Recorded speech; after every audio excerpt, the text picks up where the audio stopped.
பாண்டிச்சேரியிலேருந்து வரேன். இந்த மாதிரி வெள்ளிமலை நித்தியவனம்னு ஒரு இது இருக்குது, அங்கே ஒரு ப்ரோக்ராம் நடந்துகிட்ருக்கு. அப்படின்னும்போது நான் வந்து முழுமையாக ஜே தளத்தை வாசிக்க ஆரம்பித்தேன். வெள்ளிமலையில் இந்த மாதிரி ஒரு ப்ரோக்ராம்லாம் வந்து அடுத்தடுத்து ஒவ்வொரு மாதமும் நடந்துட்டு மாதத்தில் 4-5 முறையும் அடுத்தடுத்து நடக்கிறத நான் கவனித்தேன். எனக்கு என்னென்னா, திடீர்னு நல்லா தூங்கிக்கிட்டு இருந்த எனக்கு வந்து தூக்கத்தில் ஒரு குவாலிட்டி இல்லாத ஒரு நிலை திடீர்னு ஏற்பட்டது. நான் அப்படிப்பட்ட ஆள் இல்லை. நான் படுத்தா உடனே தூங்கிடுவேன். அது மாதிரியான இருந்தது. இந்த லேக் ஆஃப் ஸ்லீப்பிங் எங்கேருந்து வந்தது, ஏன் வந்ததுன்னு எனக்கு தெரியல. சரின்னு சொல்லிட்டு இதை எப்படி சரிப்படுத்துறது, இது சரிப்படுத்தின ஆரம்பத்திலே என் உடல் சார்ந்த எல்லா பிரச்சனையுமே ஆரம்பத்திலே சரிப்படுத்துறது என்னுடைய வழக்கம். ரொம்ப நீட்டிச்சிக்க மாட்டேன். அப்போ வந்து நான் என்ன பண்ணினேன், இந்த உலக்குவிப்பு சாரோடது அதை பார்த்துட்டு இது ஏன் நம்ம போகக்கூடாது அப்படின்னு சொல்லிட்டு தான் நான் இந்த ப்ரோக்ராமுக்கு வந்தேன். நான் வெள்ளிக்கிழமை காலையில் நான் அந்த ப்ரோக்ராம் சார் வந்து சொல்கிறாரு, அட்டன் பண்ணுறேன். அன்றைக்கி மதியமே நான் ரொம்ப ஸ்லீப்பிங் மூட் போயிட்டேன். அதாவது ஒரு மேஜிக் மாதிரி அது நடந்தது. அது தொடர்பாக ஜேதளத்தில் ஒரு அருமருந்து அப்படின்னு ஒரு கட்டுரை கூட எழுதியிருக்கேன் நான். அதாவது நான் எதிர்பார்த்ததை விடவும் அதிகப்படியான ஒரு பலனை கொடுத்தது அப்படின்னு தான் சொல்லுவேன் நான்.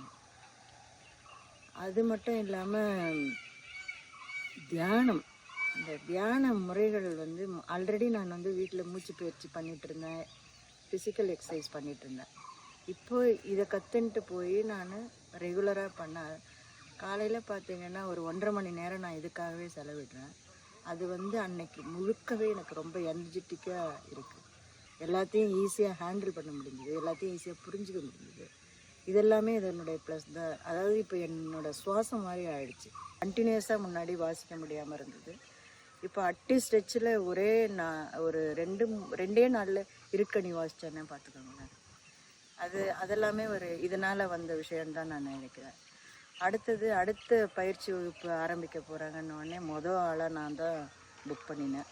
டாக்டர்கிட்ட போயிட்டு ஒரு மருந்து மாத்திரை சாப்பிட்டு அந்த மெடிசின் எடுத்துக்கிட்டு ஒரு தூக்கத்தை நிவர்த்தி பண்ணுறது, மனப்பிரச்சனைகளை நிவர்த்தி பண்ணுறது, இதுக்கும் மேலே தியானம்னு ஒன்று இருக்குது. அதன் மூலமாகவே எல்லாத்தையும் சரிப்படுத்த முடியும்.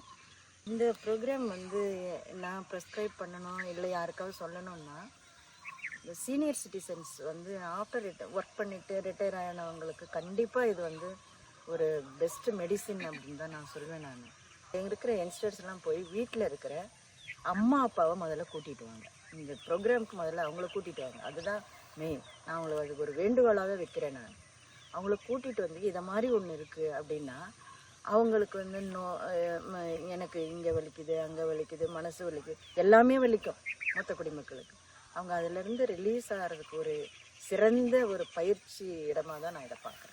இது எல்லாருக்கும் கிடைக்கணும். எல்லாரும் தளத்தில் பார்த்துட்டு இல்லை நோட்டிஃபிகேஷன் பார்த்துட்டு இங்கே வர்றவங்க நாளுக்கு நாள் அதிகமாகிட்டு தான் இருக்காங்க. இங்கே வந்த பிறகு தான் தெரியுது. இது சிறப்பாக அமையிறதுக்கு மேலும் மேலும் என்னுடைய வாழ்த்துக்களையும் நன்றியையும் தெரிவிச்சுக்கிறேன்.